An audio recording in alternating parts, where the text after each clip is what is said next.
Our Lord's last command is our first priority. In the church, in the family, in the city, to the ends of the earth. Join us in October for White Unto Harvest.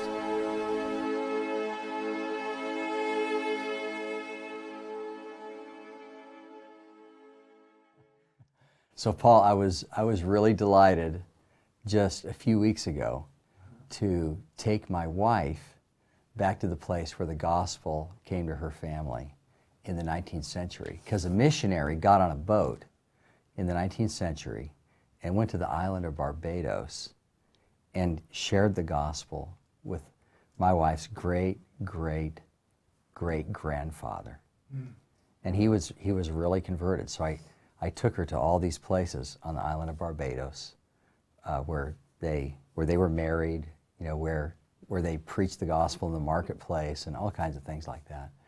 And we had such a wonderful time thinking about how wonderful it is when the gospel comes to your family or to yourself, what a treasure it has been. And we were able to just recount all the wonderful things that God did because that missionary that probably risked his neck at that time in history to go, you know, such a long way. So there's so many stories about the beauty of the gospel. So tell me about your uncle, the salvation of your uncle. How did that happen? My Uncle Jim, he was like a father to me after my father died. And he was a very unusual character. My wife used to say that he was like a cartoon character, that things happened to him that happened to no other person. Well, when he was a young man, he went into the Army, I think, at 13. And he was up, I believe, on criminal charges there. And it may have even been, I'm inclined to believe it was for murder. He was thrown in prison. A lot of things happened there. He was put in solitary confinement. He was just a violent, angry man. And then he was discharged. They found out he was just a kid.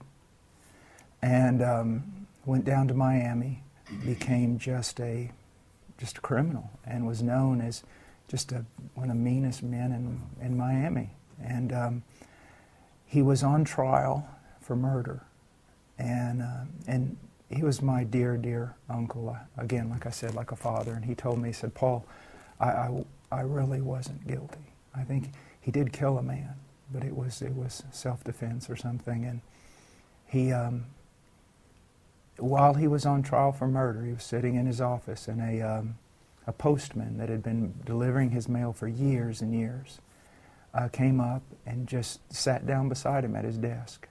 And you just didn't do that to him. I mean, he was a very evil man. And the postman said, "Mr. Washer, you are without a doubt the most evil man I have ever met in my life." He goes, "But my wife and I have been praying for you ever since I've been delivering your mail." And my uncle was converted. And he ended up being acquitted, lost everything. But then God rebuilt his entire life. And he was a businessman. He was also a pastor in Miami. And just was like a father to me. He's the one who actually introduced me to missions. And took me to Peru. I was a farm boy from Illinois, and it was the first trip I'd ever made. He took me to Peru, and that's where I got the burden for that country. So he was in so many key places in my life, and it's just so amazing, the story of redemption. You know, one of the things that I like to point out is that there are many people who are very clean and precise, and yet they're probably not even converted. My uncle was, until the day he died, like a bull in a china shop, but tenaciously holding on to Christ, knowing that the salvation was grace alone, and that he needed Christ, and all he had was Christ. And it was just such a reflection of the way, you know, God will save and change a man.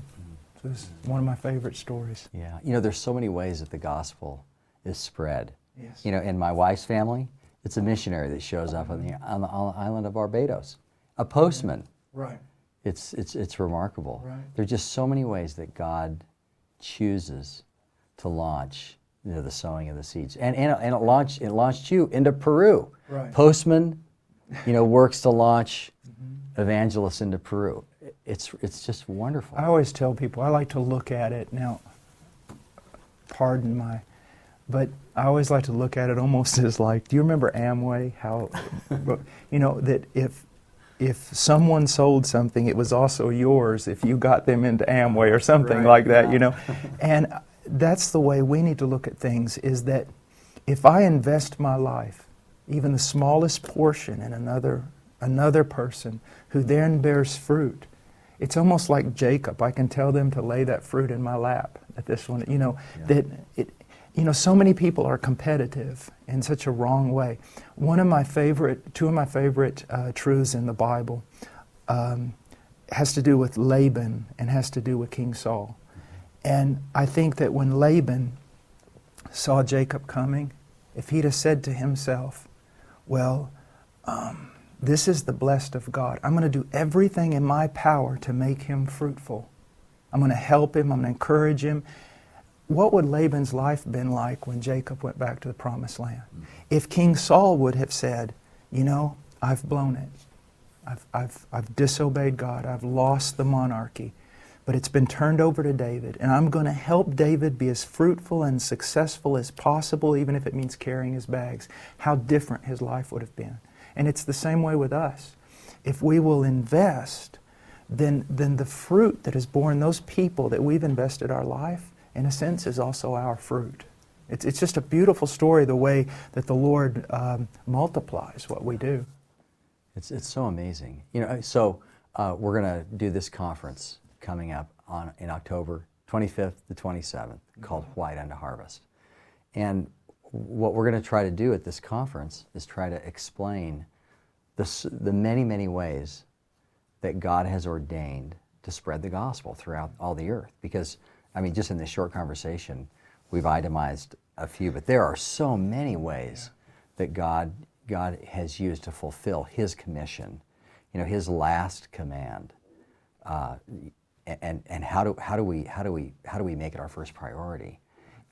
With the gifts that God has given us, the various stations in life that we exist in, or our very personality, the geographical location, everything has been designed by God to cause the spreading of the good news, Right. and to fulfill the Great Commission. So that's what we want to try to do. We want to try to talk about all the different ways that we can think of that God glorifies Himself in the spreading of the good news.